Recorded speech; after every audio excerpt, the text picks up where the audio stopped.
Heavenly Father, I come to you this morning before my first complaint has even formed, before I look at my schedule and sigh, before I notice what's inconvenient or unfair or simply not going my way. I want to come here first and choose gratitude before anything else gets to speak. Your word says, "In everything, give thanks, for this is the will of God in Christ Jesus concerning you." Lord, I notice this isn't a suggestion for the easy days only. It says, "in everything." So this morning, before I know what today holds, I choose thanks in advance, trusting that gratitude is your will for me, regardless of what I find waiting. Thank you, Father, for this new day. Thank you for breath in my lungs before I even asked for it. Thank you for a mind that woke up, a body that carried me out of bed, a roof over my head that I so easily take for granted. Your word says, "It is a good thing to give thanks unto the Lord." Let me start there this morning, Lord, with the good and obvious things before my mind drifts toward what's missing or difficult. Father, I confess how quickly complaint rises in me, a delay, an inconvenience, someone else's mistake that becomes my problem. Your word says, "Do all things without murmurings and disputings." Lord, murmuring comes so naturally to me, almost before I notice it's happening. Help me catch it earlier today, before it becomes the tone of my whole day. Your word says, "Let the word of Christ dwell in you richly, singing with grace in your hearts to the Lord." Father, let gratitude be the song underneath everything today, even the parts that are hard. Not denial of difficulty, but thanksgiving running alongside it. Lord, I think of the Israelites in the wilderness this morning and how quickly they moved from rescue to complaint.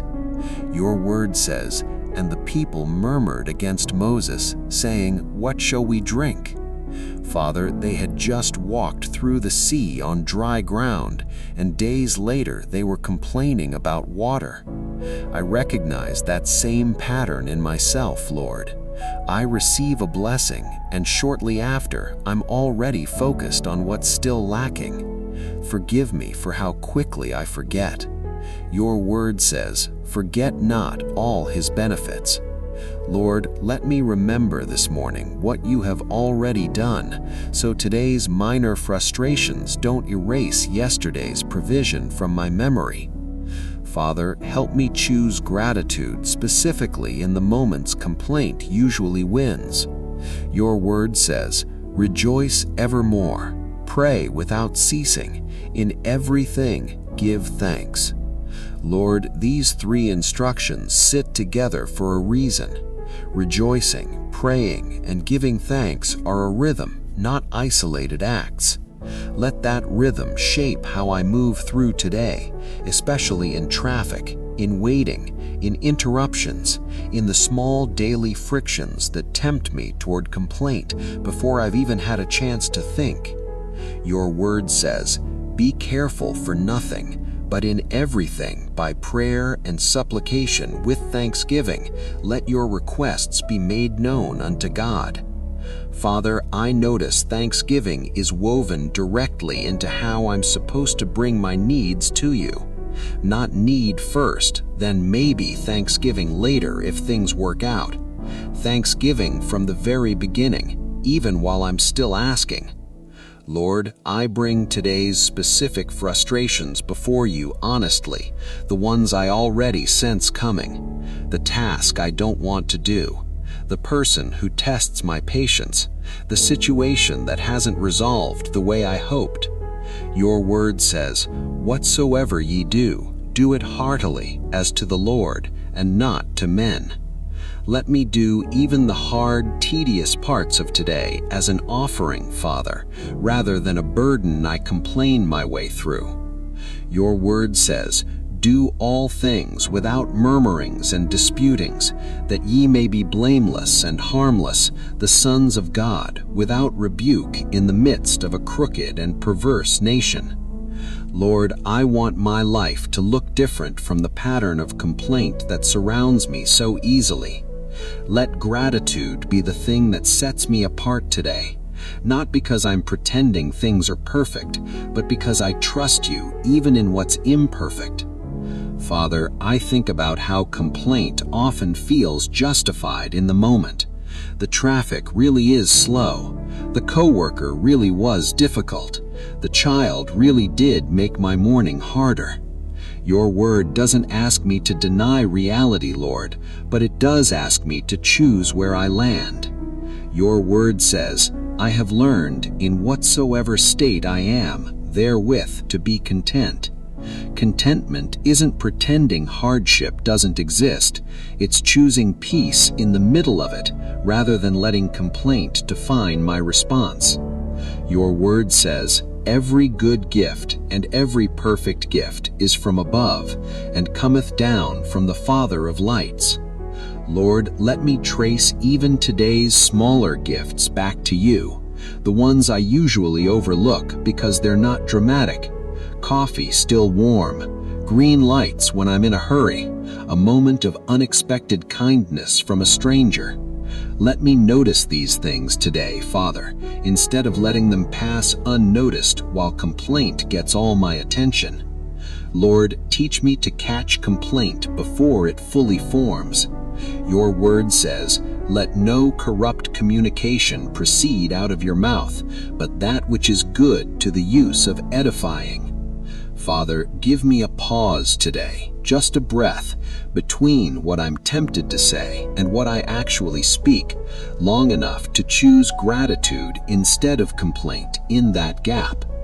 Your word says, set a watch, O Lord, before my mouth, keep the door of my lips. I ask for that same watch this morning, Lord, over the small comments, the sighs, the way I talk about my day to others. Let gratitude guard my words before complaint gets to shape them. Father, I also ask for gratitude in front of others today, not performed, but genuine. Your word says, let your speech be always with grace, seasoned with salt. Let me be someone who speaks thankfully about my life today, Lord, not because everything is easy, but because you are good regardless of the day's difficulty. Your word says, the Lord hath done great things for us, whereof we are glad. Father, remind me throughout today of specific things you have already done, not vague general blessings, but real particular kindnesses in my life. Let remembering keep gratitude fresh instead of letting it fade into background noise I forget to notice. Lord, when today doesn't go the way I planned, and I know it likely won't in some small way, help me choose thanksgiving before frustration gets to set the tone. Your word says, giving thanks always for all things unto God and the Father in the name of our Lord Jesus Christ. All things, Father, not only the comfortable ones. Your word says, O give thanks unto the Lord, for he is good, for his mercy endureth forever. Let that truth anchor me today, Lord, regardless of how today unfolds. Your goodness isn't dependent on my circumstances lining up. It simply is, and my gratitude can rest in that certainty rather than in today's particular details. Father, thank you for this reminder this morning that gratitude is a choice, not a feeling that only shows up when life is easy. Thank you that I can choose it deliberately before complaint gets the first word, before frustration sets the tone for how I move through today. So Lord, as I step into this day, I choose gratitude first. Before the first inconvenience, before the first delay, before the first person who tests my patience, I choose thanksgiving as my starting point rather than my afterthought. I release the instinct to complain first and ask questions later. I receive a heart that notices your goodness even in small, easily overlooked moments. And I trust that as I choose thanks before complaint today, you will meet me with peace that complaint could never have given me anyway. In Jesus' name, I pray. Amen. Thank you for choosing gratitude with me this morning. Carry this with you today. Before the first complaint rises, let thanks rise first instead. If this prayer shifted something in your heart, take a moment to like this video and leave Amen in the comments below so someone else searching for this same word can find their way here too. And if you haven't yet, subscribe so a new prayer is here waiting for you every time you need one. Before you go, gratitude is only the beginning. If worry has also been stealing your peace,